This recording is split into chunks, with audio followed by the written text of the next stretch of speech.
This is New Zealand railway history. Until the railway network was developed in the late 19th century, New Zealand's uncompromising landscape meant overland travel was often extremely difficult. European settlers brought with them the expectation that steam trains, the wonder of the industrial age, would solve their communication problems, open up new districts to settlement and promote economic development. From the 1860s onwards, rail engineers designed a rail network that could operate across swamps and rivers, rugged mountains and dense forests, progressively connecting otherwise isolated communities and industries to the world.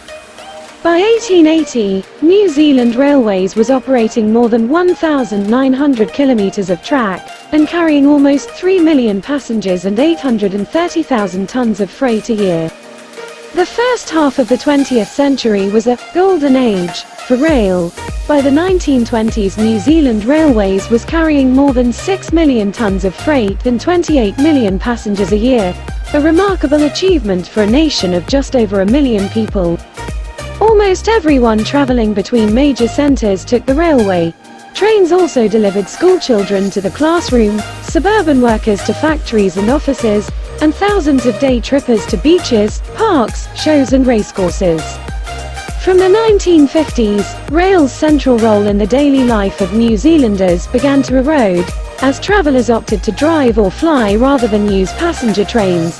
Branch lines around the country were progressively closed, and deregulation of the transport industry saw rail's market share of freight transport drop significantly.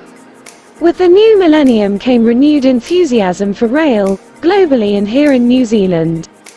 Concerns about greenhouse gas emissions and fluctuating petrol prices, changing global freight trends and growing congestion on our roads has led to a revival of rail, and recognition of its natural advantages moving freight, tourists, urban passengers within major cities and regional commuters to work in the city.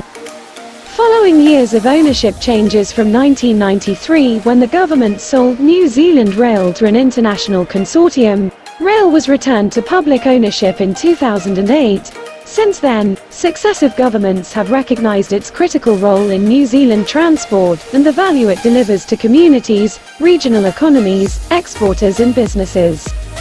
This rejuvenation of Kiwi rail will see lines reopen in 2019, such as the Napier to Wairoa line for logging trains, new commuter services established such as the Hamilton to Auckland train, and the purchase of 2 new large rail-enabled ferries for Cook Strait, the State Highway 1 and main trunk line between the islands.